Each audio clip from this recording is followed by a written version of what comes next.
His phone rang at 8:12 p.m.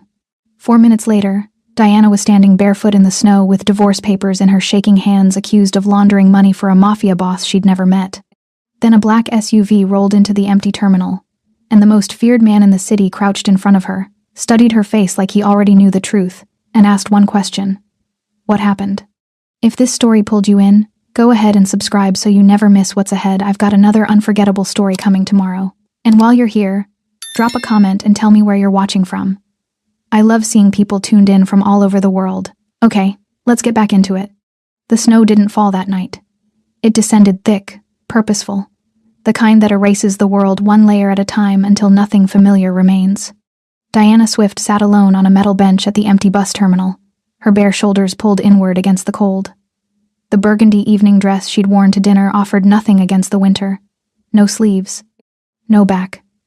Just thin satin clinging to skin that had long since gone numb. In her hands, crumpled and beginning to soften at the edges from the falling snow, were papers she still didn't fully understand. Divorce papers. She hadn't signed anything. She hadn't been asked to. They'd simply been placed in her hands as the door closed. An hour ago, she had been setting down her wine glass. The table had been properly laid, white plates, candles, the kind of quiet Tuesday dinner that required no occasion. Her husband had been speaking about something from work, and she had been half listening the way people do when a conversation is comfortable enough not to need full attention. Then his phone rang. She hadn't thought anything of it, not at first. He'd glanced at the screen, excused himself, and stepped into the hallway. She had reached for her glass. The conversation lasted 4 minutes. She knew because she'd watched the candle and thought about nothing in particular while she waited for him to come back. When he did, the man who returned to the dining room was not the man who had left it. His face had gone the specific color of someone who has just been told something they cannot unknow. His jaw was set.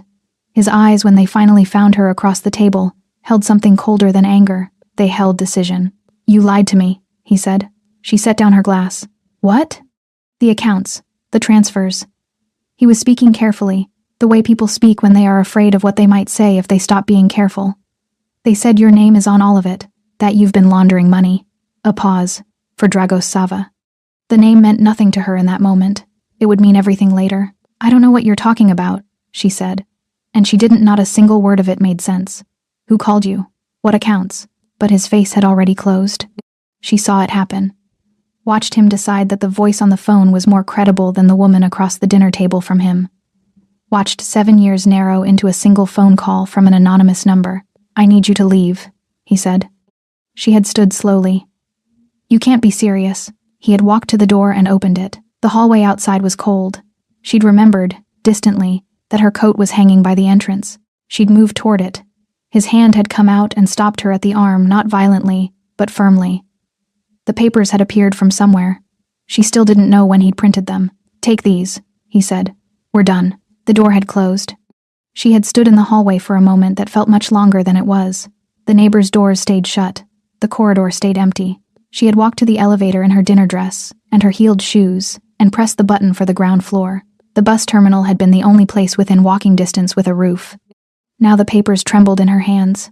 The ink from his signature was beginning to blur in the snow. She stared at it, at the legal language that reduced 7 years to clauses and dates, and felt the particular hollowness of a person who has run out of reactions. She was not crying anymore. She had done that in the first 20 minutes. What remained now was something quieter and harder.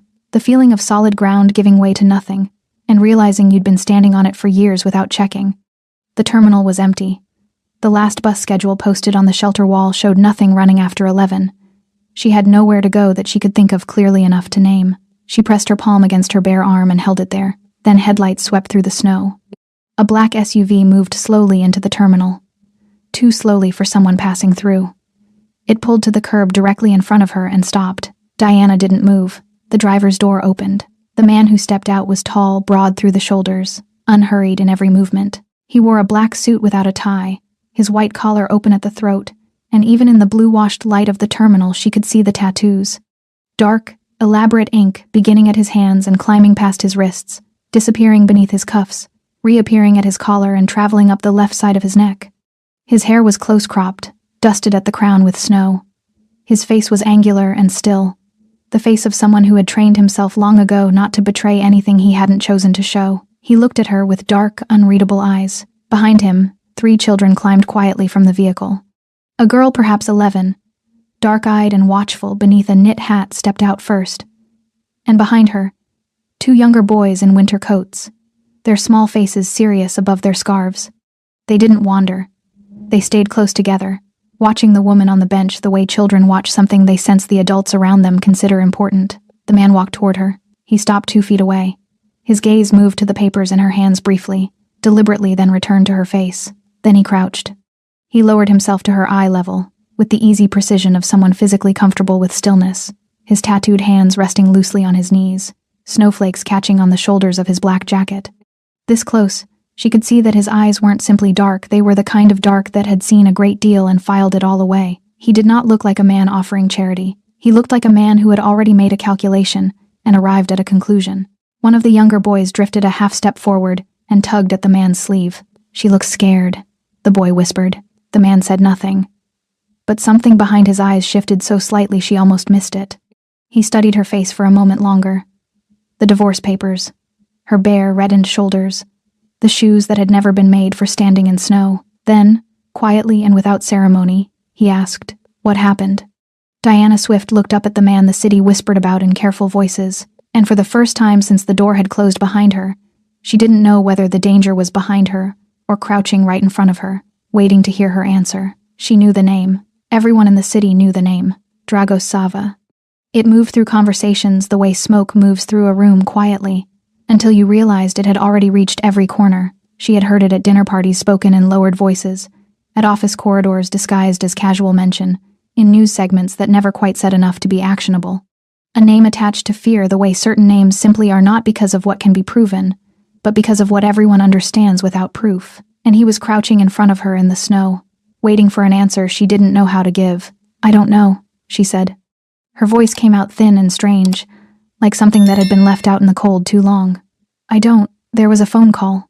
My husband received a call and then he..." She stopped. The explanation felt absurd spoken aloud. "He threw me out." Dragos said nothing immediately. He simply looked at her, not with pity, not with skepticism, with the focused attention of someone processing information rather than reacting to it. "How long have you been sitting here?" he asked. She didn't know that either. Time had done something strange after the elevator doors opened onto the empty street. "A while," she said. He nodded once, as if that answered more than she'd intended it to. Then he stood, and in one motion shrugged his jacket from his shoulders. He held it out to her, not draped, not placed gently, just held out at arm's length, the way practical people offer practical things. She stared at it. "You'll lose fingers before anyone finds you," he said flatly. "Take it." It wasn't kindness, exactly. It was efficiency. The distinction mattered to her in ways she couldn't articulate because kindness would have required something from her in return. This required nothing. She took the jacket. It was warm in the way that things are warm when they've been close to someone immediately, almost uncomfortably so. She pulled it around her shoulders and felt the cold ease by a fraction. The older girl, serious-faced, watchful beneath her knit hat, moved closer to the younger boys and said nothing, but her eyes remained on Diana, not unkindly, just steady, the way children are steady when they have learned that the world contains things worth paying careful attention to. Dragos spoke a single word in a low voice toward the SUV. The driver, a broad, silent man Diana hadn't noticed until now, stepped out and stood at a respectful distance. A signal, she understood, not to the driver, for her benefit, so she could see that things were being arranged. "I'll take you somewhere warm," Dragos said. "You can decide what comes next once you're not freezing." "I don't need," she started. "You're sitting alone at a closed bus terminal in a dinner dress." His voice didn't rise. It didn't need to. "Whatever you were about to say after that, I'd reconsider." She closed her mouth. It was not that she trusted him. She didn't. She was not naive enough to mistake the absence of an immediate threat for safety, and she was not so devastated that her judgment had entirely left her. She knew what his name meant. She knew what men like him, men with that kind of stillness, that kind of control, were capable of. But she also knew what the alternative was. Another hour on a metal bench while the temperature dropped and the papers in her hands turned to pulp. No phone, no coat, no answer to the question her husband had never let her ask. She stood. Her legs had stiffened without her noticing. She steadied herself against the back of the bench and straightened slowly, the jacket falling to just above her knees. One of the younger boys, round-faced, blue-hatted, perhaps 5 years old, looked up at her with the unguarded curiosity of someone who had not yet learned to disguise his interest in things. "Your dress is red," he announced. "It is," she said. "Red is a good color," he said seriously, and then turned back to his brother as though the matter were settled. Something cracked open very slightly in Diana's chest. She pressed it closed. The estate sat behind iron gates on the city's northern edge, the kind of property that didn't announce itself. No visible signage, no architectural excess, just high walls and a long driveway, and the particular silence of a place that has been made deliberately difficult to approach. Inside, the house was warm and ordered. Staff moved quietly through wide corridors. Security was present but unobtrusive. She registered it the way you register a current in water. Not visible, but felt. Dragos led her through a hallway and into a sitting room with high ceilings and a fire already burning. He gestured toward the sofa without ceremony. She sat. He remained standing, his hands clasped loosely behind him, and studied her with that same focused, unreadable expression he'd worn at the terminal. "Your husband's name," he said. "And the time the call came through." She blinked. "Why?" "Because you didn't do whatever they told him you did." He said it plainly, completely without drama. "And I'd like to know who did." The certainty in his voice stopped her. "You don't know me," she said carefully. "You have no reason to." "No," he agreed. "I don't." A pause. "Tell me your husband's name," she told him. He took out his phone and sent a message to someone she couldn't see, then set it face down on the table between them. The fire settled. Outside, through the tall windows, the snow was still falling. "The children," she said, after a silence. "They're yours?" Something moved across his face, brief and contained. "My brother's," he said. "He died 14 months ago." She absorbed that. The older girl's watchful eyes, the younger boy's guileless commentary about her dress, the way all three of them had stood in the snow without complaint, close together, accustomed to following a man who did not explain himself in advance. "I'm sorry," she said. He looked at her. "Are you?"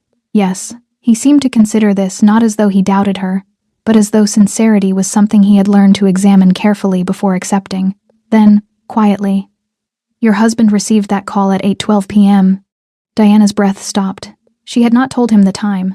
She had not told him anything close to the time. "How do you know that?" she asked. Dragos looked at her steadily across the firelight. He didn't answer. And that was, she realized, its own kind of answer entirely. The fire crackled. Diana sat very still, her hands wrapped around a cup of tea that someone had placed in front of her without being asked. The jacket, his jacket, still rested across her shoulders. She hadn't taken it off. She told herself it was because she was still cold. "You knew about the call before tonight," she said. It wasn't a question anymore. Drago stood near the window, his back partially turned, watching the snow collect against the glass. He had the posture of someone accustomed to carrying information the way other people carry weight quietly, without showing the strain. "Yes," he said. "Then you need to tell me what's happening." Her voice was steadier than she felt. "Because 2 hours ago I was having dinner, and now I'm sitting in your house with divorce papers and no coat, and apparently my name is attached to something I have never heard of." She set the cup down. "So tell me." He turned from the window. He crossed the room without hurry, and sat in the chair across from her, not beside her, not looming over her, across, level. She noticed that he made these choices deliberately. Everything about how he occupied space felt considered. "There is money moving through my organization," he said. "Has been for approximately 4 months. Clean money going in, dirty money coming out, rerouted through civilian accounts. People who have no connection to my work, no knowledge of it." He paused. "Their identities are being used without consent to create distance between the transfers and their source." Diana listened. When the accounts are eventually flagged, and they are designed to be flagged, the paper trail leads to ordinary people. People who cannot defend themselves against a federal investigation because they don't understand what they're being accused of. He held her gaze. "Your name appeared in the flagged accounts 11 days ago." The room was very quiet. "I didn't open any accounts," she said. "I know. I don't have any connection to." "I know," he said again. The same tone, the same certainty he had offered her in the sitting room before, and the same effect it didn't comfort her so much as it steadied something. "That's why I started looking." She pressed her fingers flat against her knees. "Who is doing this?" "Someone inside my organization." The words came out measured, but beneath them she heard something that wasn't quite anger. It was older than anger. The controlled fury of a man who had trusted carefully and been betrayed anyway. Someone who wants federal investigators looking at my operation. Someone creating a smoke trail through innocent people's lives to get there. And my name was chosen randomly. A pause. Fractional. Just long enough to tell her the answer before he gave it. No, he said. The fire shifted. A log gave way and resettled, sending a brief curl of light across the ceiling. Your father, Dragos said. His name was Andre Swift. She went very still. He died 6 years ago, she said carefully. He did. But before that, 18 years ago, he testified in a federal corruption case, one that involved 3 crime families operating across the Northeast. He watched her face. The testimony was sealed. His name was protected. But these things are never completely buried. Not from the people who know where to look. Another pause. The rival family connected to that case has been dormant for years. They've resurfaced recently, and someone with access to my internal records has a relationship with them. Diana stared at him. She was a financial analyst. She understood structures, how money moved, how systems were built, how people hid things inside legitimate frameworks. She understood, in a technical sense, exactly what he was describing. What she could not yet process was that her father, quiet, principled, a man who had taken her to the library every Saturday until she was 12, had apparently carried something into his grave that had just destroyed her marriage. He never told me, she said. Her voice was different now. Smaller. He wouldn't have, Dragos said, not dismissively. With something that sounded, unexpectedly, like respect. Men who testify in those cases are told to carry it alone. The protection only holds if the circle is small. She looked at the fire. Her father had sat across dinner tables from her for years. He had helped her move into her first apartment. He had shaken her husband's hand at their wedding with a steady grip and genuine warmth. And somewhere underneath all of it, he had been carrying a secret that had just reached forward across 18 years and pulled the floor out from under her. Someone chose my name deliberately, she said slowly. Because of him. Because of what his testimony meant to the people it damaged, Dragos said. You were targeted specifically. The goal was to create a civilian identity with a traceable surname, one that, if investigated, would surface the sealed case, which would raise questions, which would create pressure. He leaned forward slightly. On me, she looked at him then. Really looked past the stillness, past the control, into the thing underneath it. You were thrown out, he said quietly, because someone needed you unprotected, alone, without resources, without a husband asking questions on your behalf. His jaw tightened almost imperceptibly.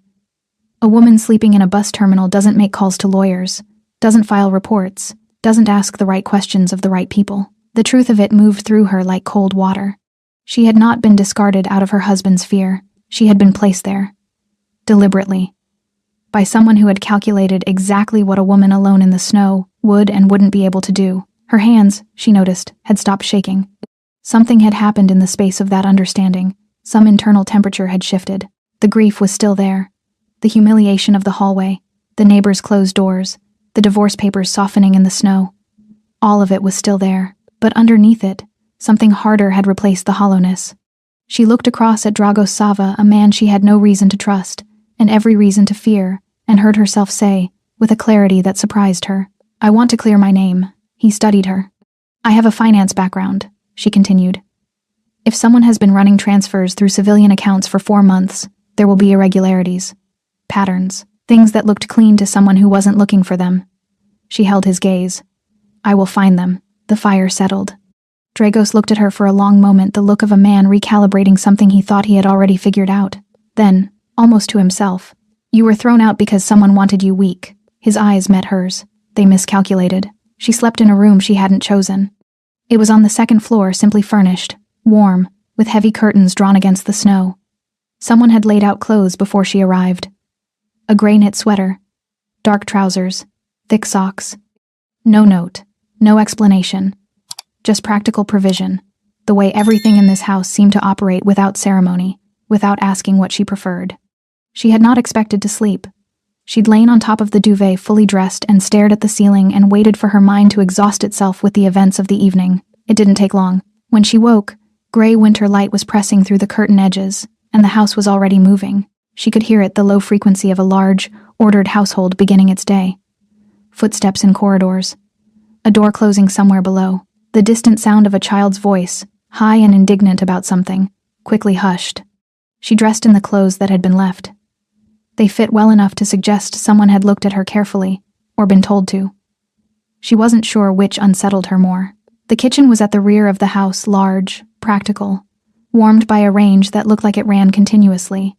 A woman named Petra, who introduced herself without being asked, and elaborated on nothing, set a plate in front of Diana without discussion. The children were already at the table. The older girl sat straight-backed over a bowl of something, reading from a tablet propped against a glass. Up close, in daylight, she was striking, dark-eyed and precise in her movements, somewhere between 10 and 12, with the particular self-containment of a child who has learned to take up exactly the space she is given, and no more. Her name, Diana would learn, was Mara. The two boys were less contained. The younger one, the round-faced boy from the terminal, the one who had delivered his verdict on her dress with such authority, was called Pavel. He was 5, and he approached breakfast with the focused intensity of someone who had strong opinions about the ratio of honey to everything else.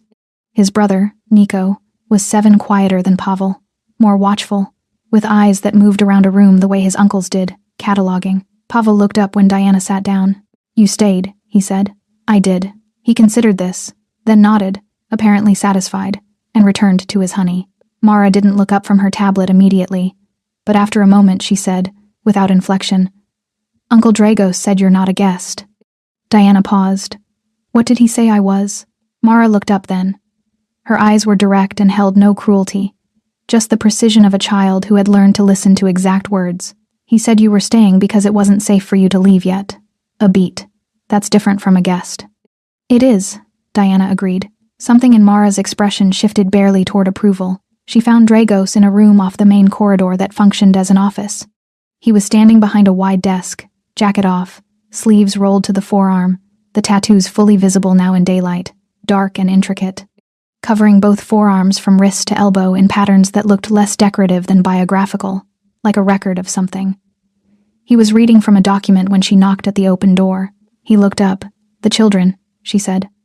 "Mara told me they're not guests either." He set the document down. "Correct. She's very precise. She's her father's daughter." He said it without breaking rhythm, but something in his jaw tightened fractionally on the word father. Diana stepped into the room. "I want to start looking at the financial records today. You said the transfers began 4 months ago. I need the flagged accounts, the routing sequences, and whatever internal documentation your people have already pulled." He watched her. "You slept 4 hours. I'm aware. The documents will be ready this afternoon." He paused. "Sit down." She sat across the desk, in the chair that faced him. He remained standing. She had noticed he often chose standing when she sat, and sitting when she stood, always adjusting the distance between them so that neither held a positional advantage. She didn't know if it was deliberate. She suspected everything he did was deliberate. "The children," she said. "How long have they been with you?" A beat of silence. Not reluctant considered. 14 months, since my brother was killed." "Killed," she repeated. "Not an accident then." "It's handled," he said, which meant, "Do not ask further." She didn't. "They seem..." She searched for the right word. "Steady." Something changed in his face. It happened the way it had the previous night, small, contained, but real. A brief unguarding. "They're remarkable," he said, and the simplicity of it, no qualification, no deflection, caught her off guard. This man who chose every word like a chess piece had just offered that one freely. "Pavel told me red is a good color," she said. Dragos looked at her for a moment. Then, almost imperceptibly, the corner of his mouth shifted. Not quite a smile. The suggestion of one, glimpsed, and gone. "He told me the same thing about a fire truck last week," he said. She laughed. It came out before she could decide whether to allow it short and genuine, dissolving as quickly as it arrived. She pressed her lips together. He returned to his documents, but the room felt different than it had a moment ago, like something had been adjusted a single degree. That afternoon, she sat at a temporary desk they set up in the office and began working through the financial documents his team provided. Numbers were familiar ground, structured, logical, governed by rules. Unlike everything else in the past 24 hours, they behaved predictably. She worked for 3 hours without speaking. At some point, Dragos came to stand behind her, not close, not intrusive, just near enough to see the screen. She was midway through a routing sequence when she felt his presence settle at her shoulder. "There," she said, pointing at the screen.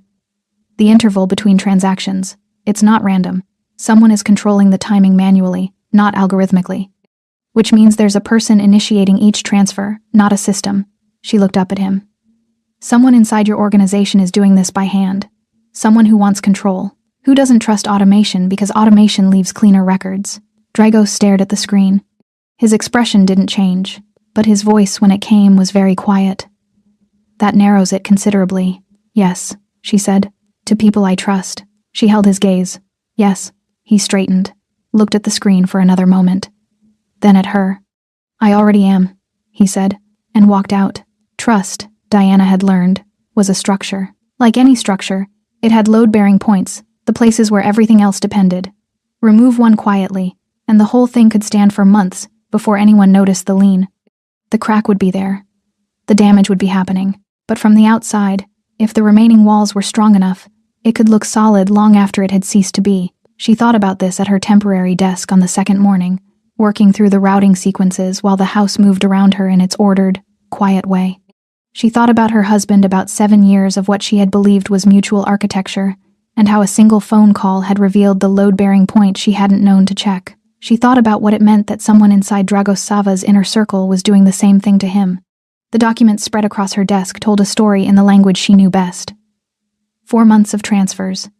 11 civilian accounts, hers among them. Each account opened with clean documentation, legitimate identification, small initial deposits that would pass cursory review. The money entered quietly and left quickly, routed through 3 intermediary accounts, before landing somewhere that would take considerably more resources to trace. It was good work, technically proficient, carefully layered. But the timing intervals she had identified the previous afternoon kept pulling at her. She pulled up the sequence again and laid the transfer timestamps in a column, stared at them. Then she reached for a second document, internal meeting logs that Dragos's security team had compiled over the same 4-month period. She hadn't asked for them specifically. They'd been included in the package, perhaps as context. She began cross-referencing. It took 40 minutes. When she found it, she sat back in her chair and looked at the ceiling for a long moment, the way you look at something above you when the thing you've discovered is too large to absorb while looking directly at it. Every manual transfer had been initiated within a 6-hour window following an internal security meeting. Every single one. She brought it to Dragos at noon. He was in the rear courtyard, a walled space behind the house, stone-paved and cold, speaking with a man Diana hadn't seen before. Broad, thick-necked, with close-cropped gray at his temples and the particular ease of someone accustomed to standing close to power. He wore his authority the way certain men do, not in his clothing or his posture, but in the way the space around him seemed to defer. Dragos saw her at the courtyard door and said something brief to the man, who nodded and moved inside, passing Diana without acknowledgement. "Who is that?" she asked, as Dragos approached. "Radu," he said. "He's been with me 11 years. A pause. "My most senior lieutenant." Diana looked at the document in her hand. She looked at the doorway through which Radu had just disappeared. Then she handed Dragos the page. He read it standing up, which was how he read everything. She watched his face as he worked through it, the timestamps, the meeting logs, the columns she had marked in the margin with a single straight line. His expression didn't collapse or flare. It moved through something slower and more controlled than either.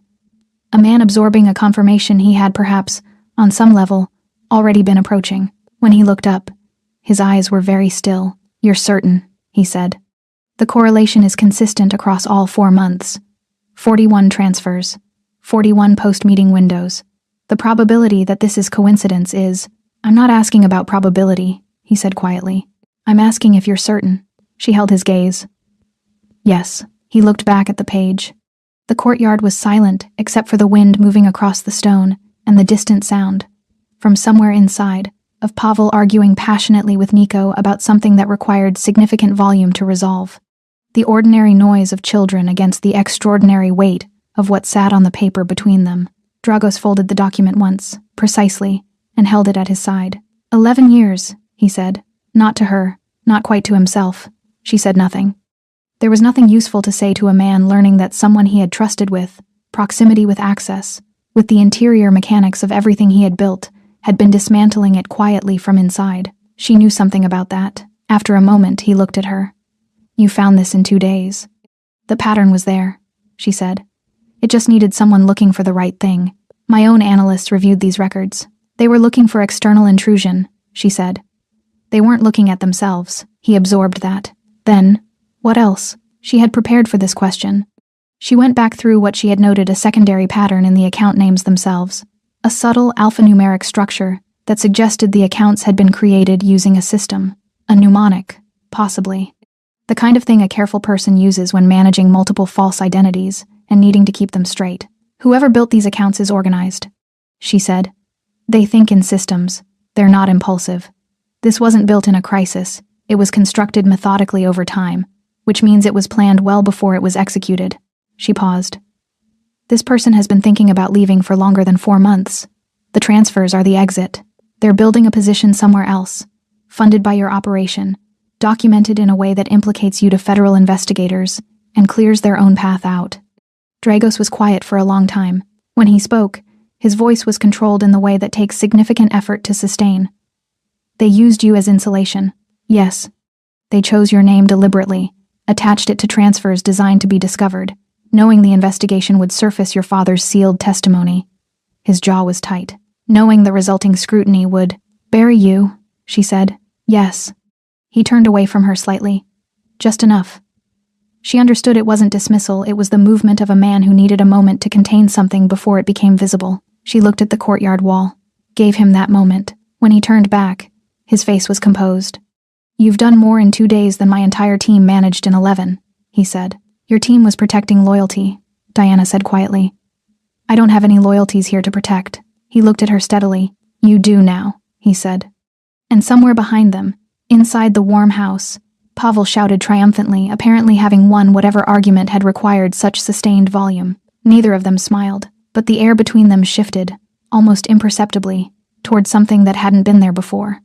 She was in the library when they told her. It was late afternoon, the winter light already retreating, the sky outside pressing down into a bruised gray. She had been sitting with Mara, who had decided, with the quiet authority she applied to most decisions, that Diana should know what books were worth reading and which were not. The verdict was delivered without condescension, simply as useful information from someone who had considered the matter thoroughly.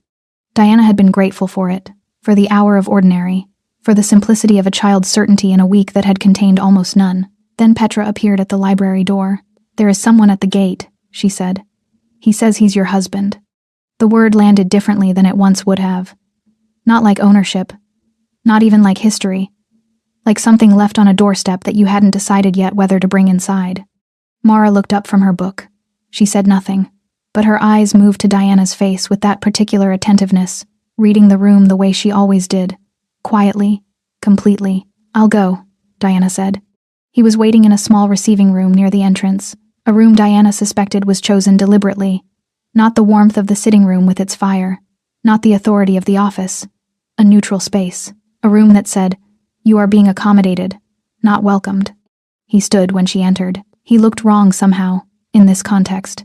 She had only ever seen him in the architecture of their shared life, their kitchen, their car, their restaurant table. Here, inside these walls, he looked reduced. Not physically. He was the same height, the same lean build, the same face she had looked across the dinner table at for 7 years.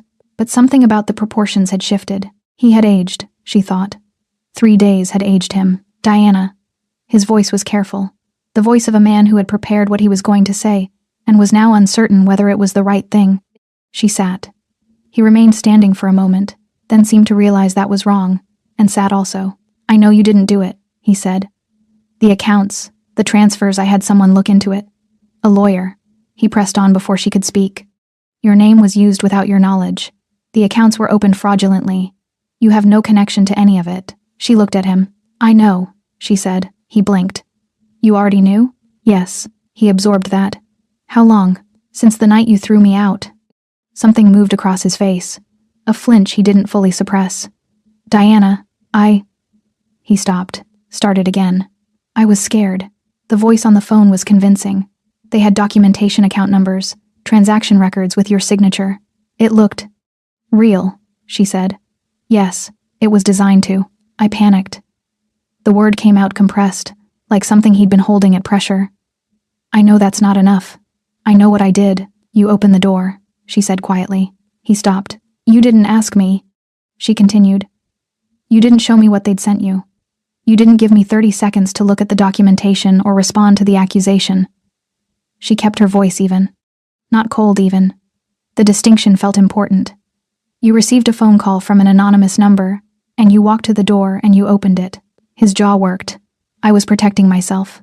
Yes, she said. You were. She had thought, in the days since, about what she would feel when she saw him again. She had anticipated grief, the accumulated grief of 7 years, meeting the specific grief of that hallway, that door, those neighbors who hadn't come out.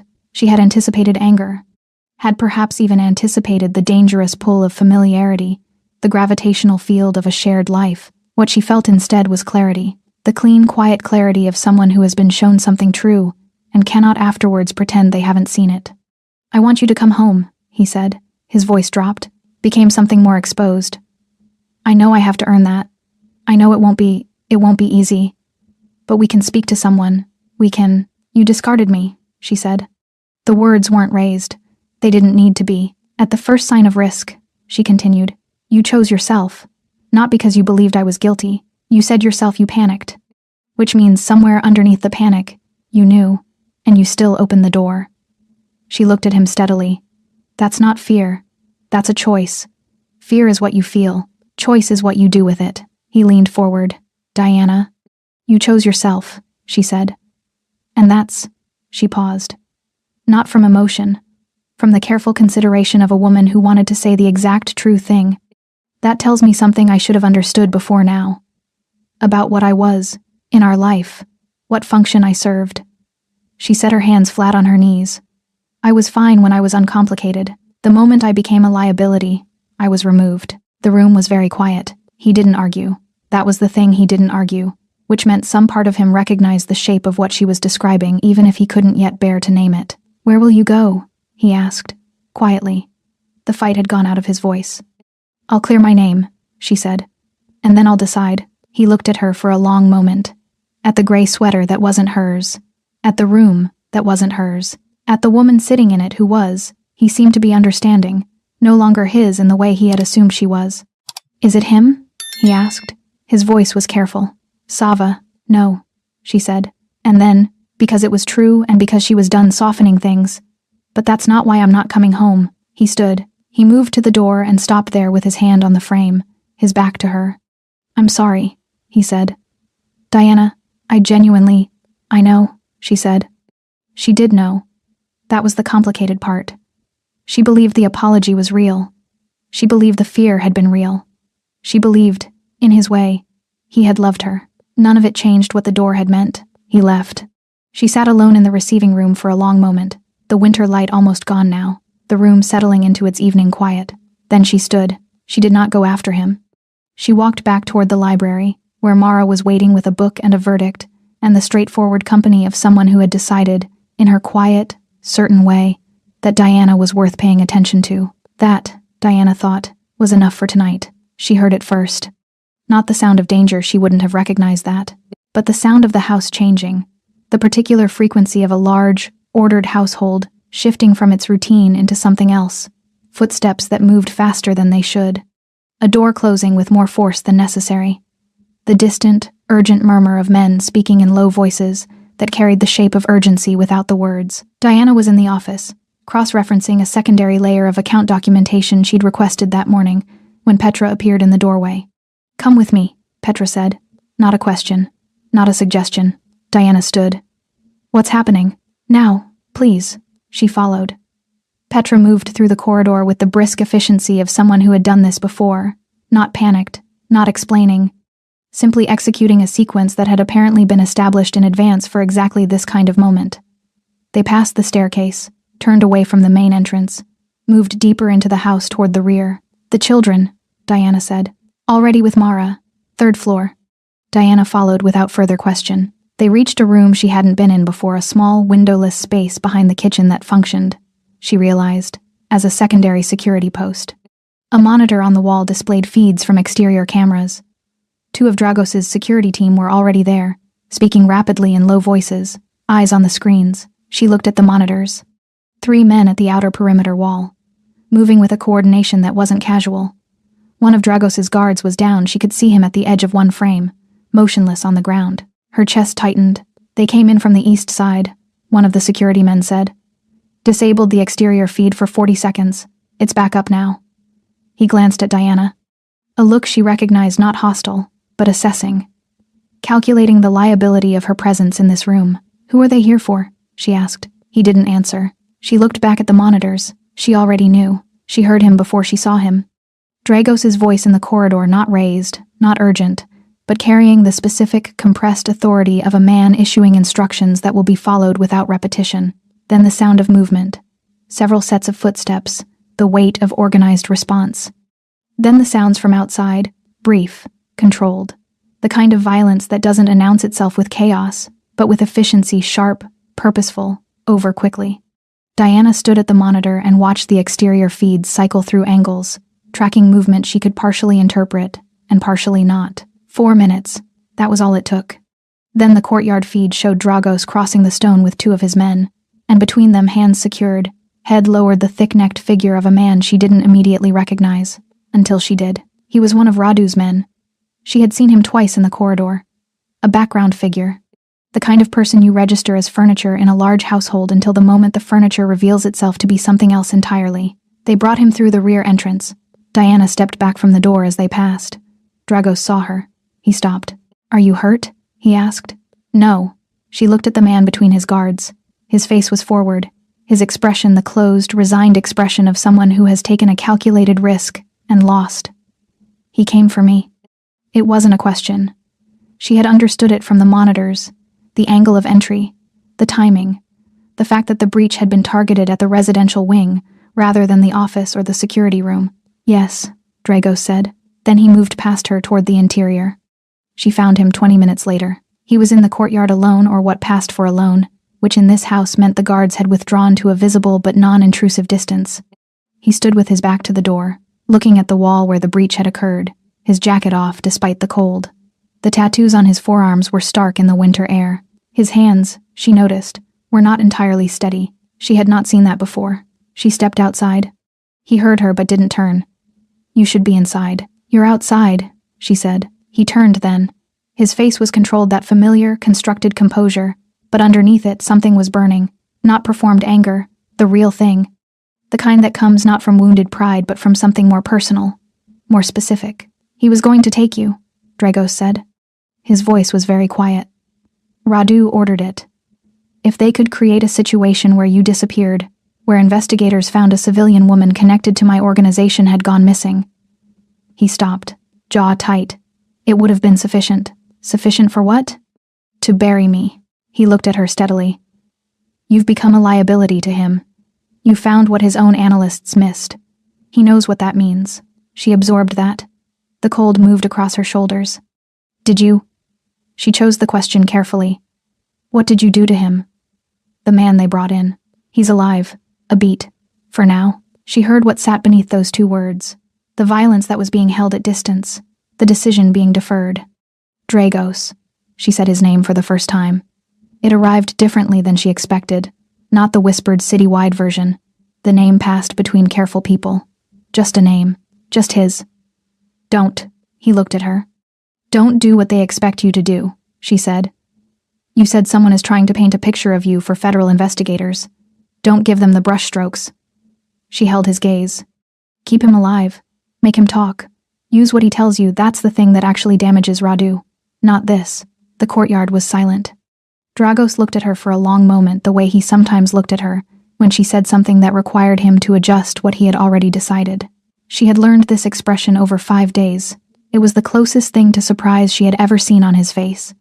"You're asking me to show restraint," he said, "on your behalf." "I'm asking you not to become what they think you are," she said.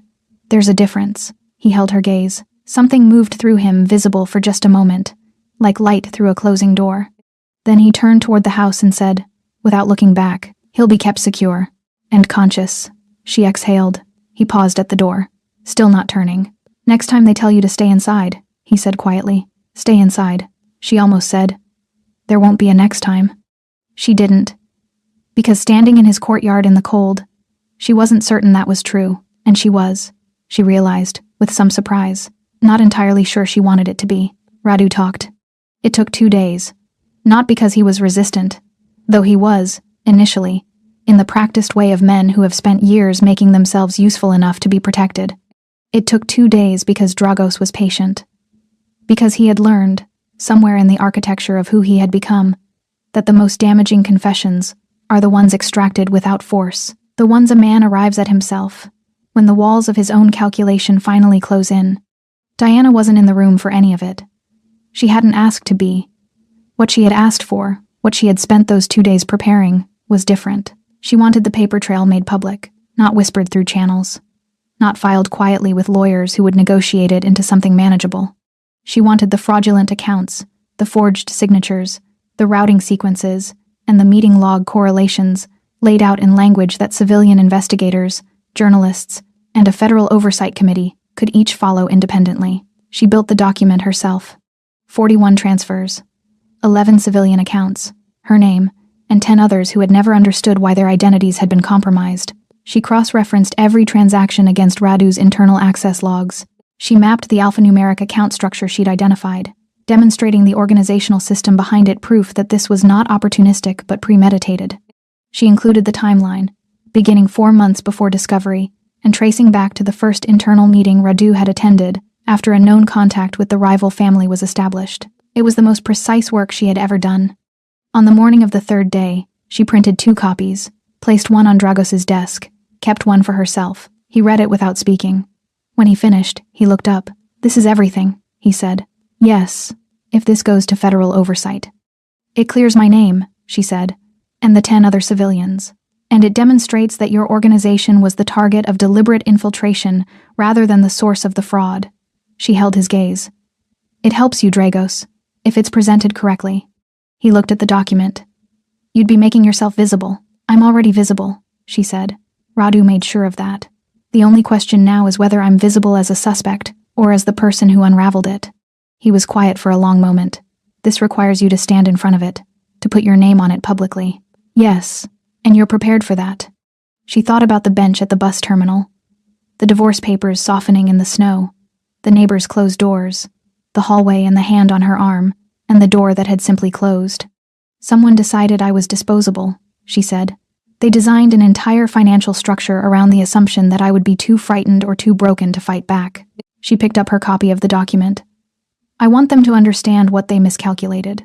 The meeting was arranged for the following morning. Dragos's lawyers facilitated access to a federal oversight liaison, a woman named Kovacs, precise and unreadable, who arrived with 2 colleagues and a recording device and sat across a wide table from Diana with the expression of someone who had heard many stories and believed very few of them. Dragos was present. He sat at the far end of the table and said almost nothing. This had been discussed. Diana's voice needed to lead this, unmediated by his presence or his reputation. He was there as a witness, not an authority. Diana sat alone on her side of the table. She placed her document in front of Kovacs and began. She walked through it methodically, the account structure, the timing correlations, the meeting log cross-referencing. She explained the alphanumeric pattern in the account names and what it demonstrated about the level of premeditation involved. She connected Radu's access logs to each transfer window. She named the other 10 civilians whose identities had been used, and she provided the documentation showing each of them had no knowledge of the accounts bearing their names. When she reached the section documenting her own fraudulent accounts, the ones that had been designed to surface her father's sealed testimony and create federal pressure on Dragos's operation, she did not look away from Kovacs. She held eye contact and stated each fact cleanly. Kovacs's expression shifted once, briefly, when Diana reached the section on her father, something that might, in a less controlled face, have become surprise. When Diana finished, the room was quiet. Kovacs looked at the document, at Diana, at the document again. "You compiled this yourself," she said. "Yes." "In how long?" 5 days. A pause. "You have a finance background." "Yes. But I was also motivated," Diana said simply. Kovacs almost smiled. Almost. The meeting lasted 3 hours. Diana answered every question. She did not soften anything, did not negotiate around the edges of what the documentation showed. She let it be exactly what it was, precise, evidenced, and complete. At the door, as Kovacs was leaving, she stopped. "The 10 other civilians," she said. "I'll need their contact information to initiate remediation." "I have it," Diana said. "I'll send it today." Kovacs nodded, looked at her for a moment with the expression of someone revising an initial assessment. Then she left. Diana stood at the empty table. The document still spread across it. The recording device gone. The room returned to its ordinary dimensions. She heard Dragos move behind her. He stopped at her shoulder close, but not touching. She could feel the warmth of him, the solidity. "You didn't hide behind me once," he said. "No," she said. "He thought you would." A pause. "Radu." He built the entire structure around the assumption that a woman implicated in financial fraud would go quiet. Find a lawyer. Manage it privately. Another pause. He didn't account for someone who would open it up instead. She looked at the document on the table. At her name on the cover page, clear and unequivocal. "He chose the wrong person," she said. Behind her, very quietly, Dragos said, "Yes," and the way he said it, not as assessment, not as strategy, made her close her eyes briefly against something she wasn't ready to name. That evening, Radu's confession was filed alongside Diana's documentation. By morning, the accounts were frozen. By afternoon, the federal investigation had formally shifted its classification from civilian fraud to organized infiltration, with Dragos's organization listed as the target rather than the perpetrator. Diana's name was cleared in a press statement that she did not read until Mara brought it to her on a tablet with characteristic directness. "It says you're not a criminal," Mara said. "I know," Diana said. "Did you know before it said so?" Diana looked at her. "Yes." Mara nodded, satisfied. She took the tablet back and returned to her book. Pavel, from across the room, looked up from whatever engineering project he had been constructing from objects he was not supposed to use for engineering. "Can we have cake?" he asked. Diana laughed. It came from somewhere real, somewhere that had been closed for a long time. It moved through her without asking permission, and she let it, because she was tired of deciding what to allow. "Yes," she said, "I think we can have cake." Her husband called that evening. She saw the name on the phone they had returned to her, and looked at it for one full ring. Then she answered. "I saw the statement," he said. "Diana, I know," she said. "I should have." "Yes," she said, "you should have." A long silence. "I'm glad you're safe," he said finally. His voice was very quiet. The voice of a man who has run out of arguments and arrived, too late, at something simpler. "Thank you," she said. She meant it, completely, without anger, without residue. She ended the call. She sat with the phone in her hands for a moment. Then she set it down on the desk and looked out the window at the courtyard, where the snow had finally stopped falling and the stone was pale and still in the evening light. She thought about doors, about the ones that close and the ones that open, about the difference between an ending and a clearing. Then she went to find where the cake had ended up, and did not look back. The snow came back that night.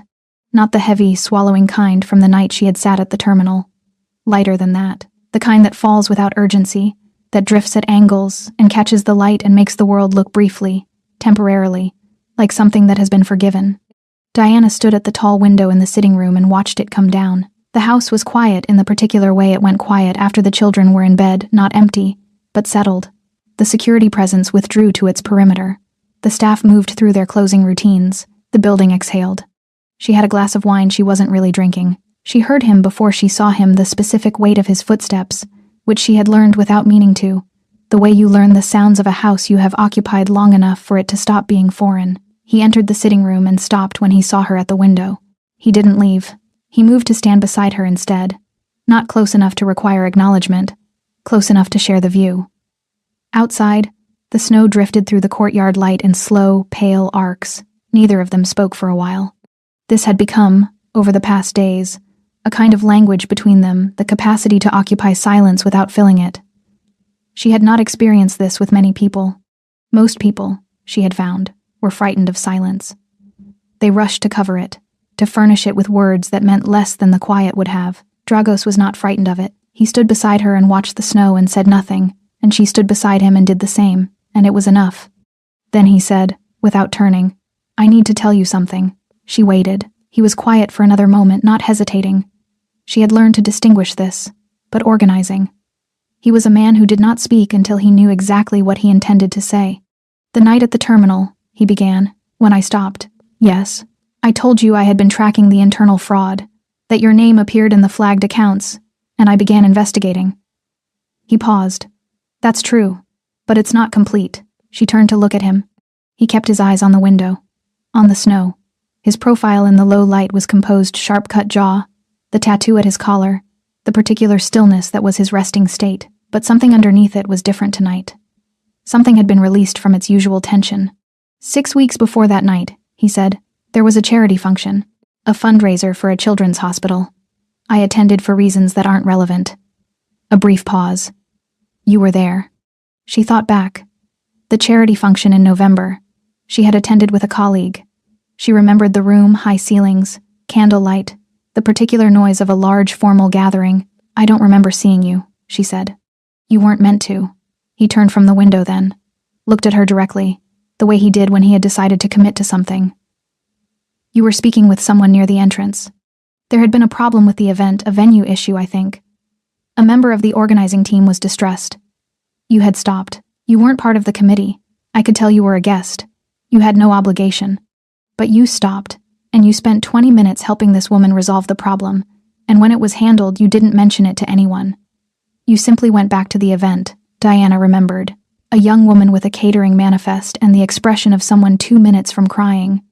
I watched you do that, Drago said, and I thought, he stopped, the briefest pause.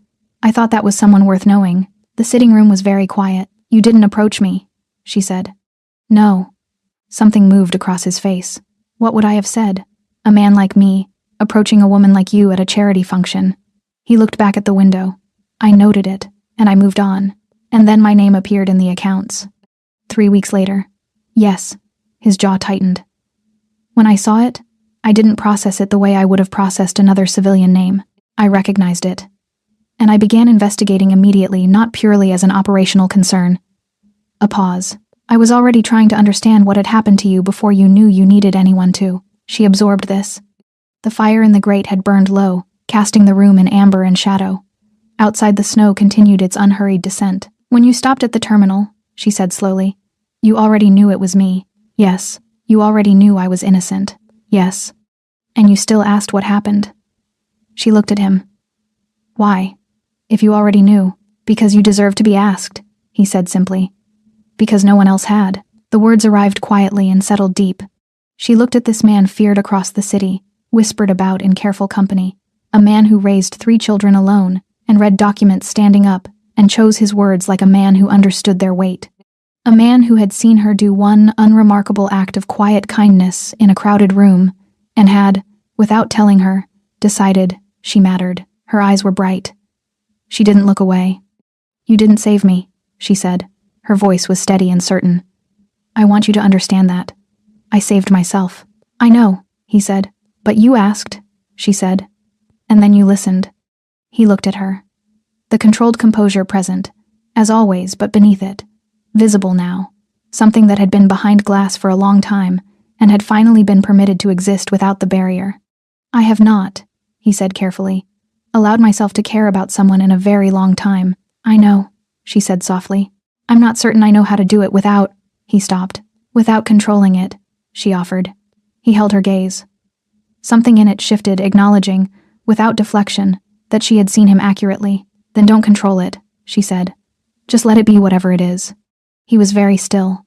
Then he reached out slowly, with the deliberateness of a man making a considered choice, and tucked a strand of hair from her face. His fingers were warm, the tattoos on his hand dark against her skin. He let his hand rest at her jaw for a moment. Just that, just the warmth of it, the decision of it. From upstairs came the sound of small feet crossing a floor. Pavel, almost certainly, conducting one of his late-night engineering assessments of the bathroom tap. They both heard it, and both, without quite deciding to, smiled.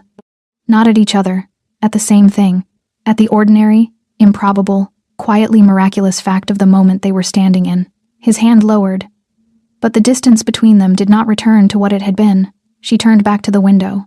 The snow was still falling, patient and unhurried, the way good things sometimes are. Morning arrived clear. The snow had stopped some time before dawn, and the city outside the tall windows was white, and still the particular stillness of a world that has been covered and made unfamiliar. Every hard edge softened, every ordinary surface transformed into something that required a second look. Diana stood at the kitchen window with her coffee and looked at it. She had slept well. This was still new enough to notice. The first nights in this house she had catalogued the ceiling above her bed, mind cycling through accusations and divorce papers and routing sequences until exhaustion made the decision for her. Now she simply slept.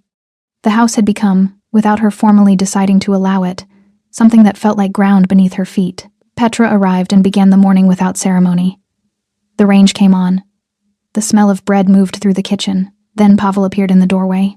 He was still in his pajamas, dark blue, printed with something Diana had been told were rockets, but looked, she privately thought, more like agitated cucumbers. His hair was at a significant angle. He carried, for reasons he did not explain and she had learned not to question, a single blue sock.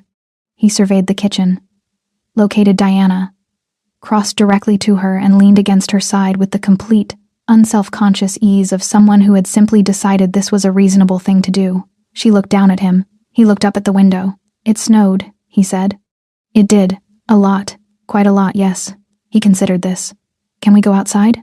After breakfast. He accepted this condition and remained leaning against her, apparently satisfied with the arrangement, until Petra placed his bowl on the table and the gravitational pull of honey reasserted itself. Diana watched him go. She held her coffee with both hands and felt something move through her chest, warm, quiet, weightless. The kind of feeling that doesn't announce itself because it has nothing to prove. Nico and Mara came down together. Mara with her tablet.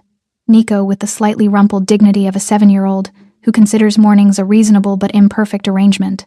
They sat. Breakfast happened. It was, Diana thought, an extraordinarily ordinary thing.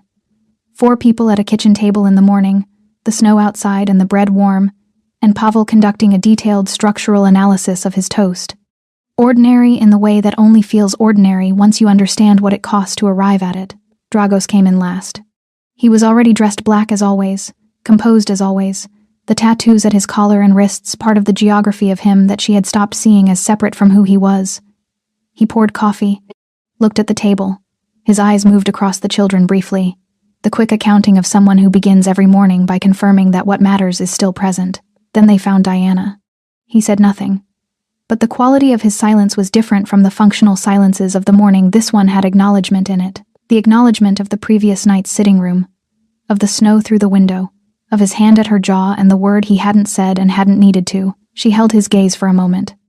Then she looked back at her coffee. The formal exoneration arrived by document that afternoon. Federal oversight confirmed the closure of the fraudulent accounts. The 10 civilian names, including hers, were formally cleared of any association with the investigated transfers.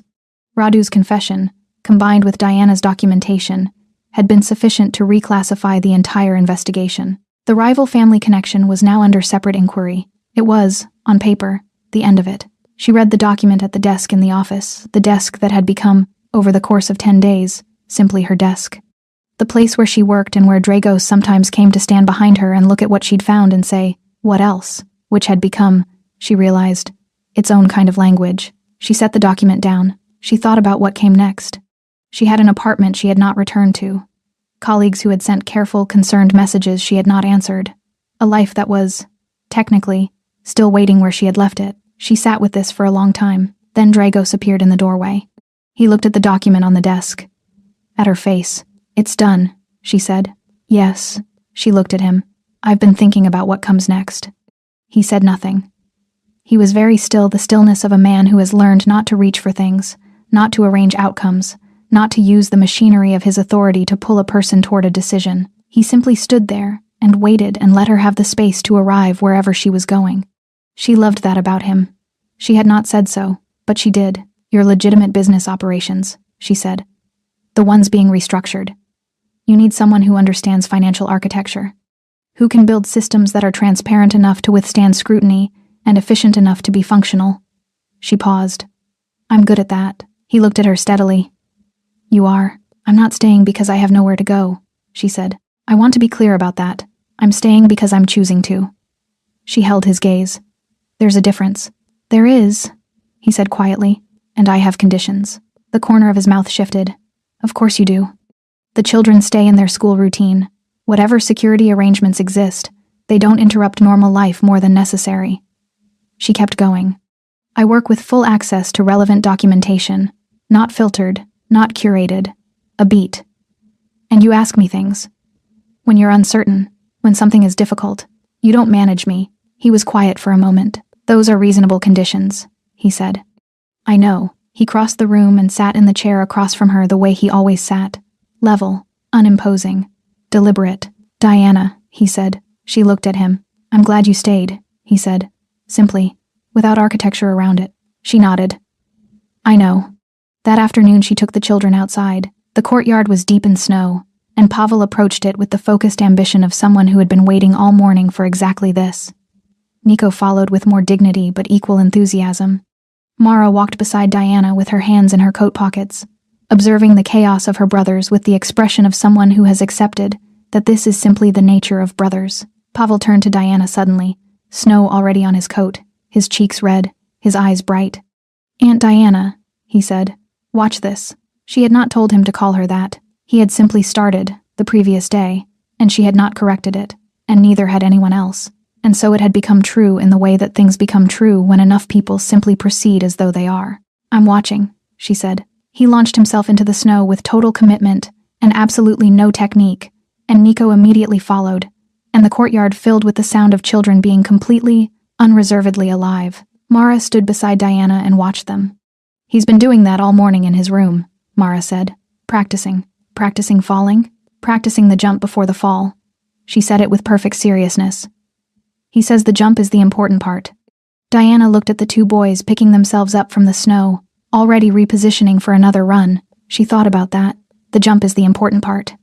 She looked up at the house, at the tall windows, at the figure just visible inside standing at the glass, looking out at the courtyard, not performing, not managing, just watching the children play in the snow with an expression she recognized now, because she had learned to look for what was underneath the composed surface. He was happy, simply, quietly, insufficiently practiced at it happy. She looked back at the courtyard, at the snow-covered stone and the pale winter sky, and the two boys and the serious girl beside her, and all of it, every unremarkable piece of it, that had been assembled from a bus terminal bench, and a question, and a man who had crouched down to her level and listened. The snow began again. Light this time. The forgiving kind. She didn't go inside. She stood in it, and lifted her face slightly, and let it fall. She was not trembling. She was not alone.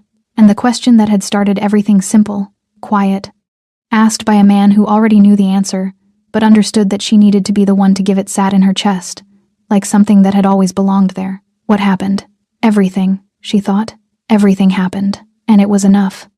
Thanks for sticking with this story until the very end. You're the reason these stories feel alive. If you're ready for another powerful journey, just tap the next video on your screen. And before you go, leave a quick comment and rate this story from 1 to 10. I'm excited to read your thoughts and connect with you in the comments.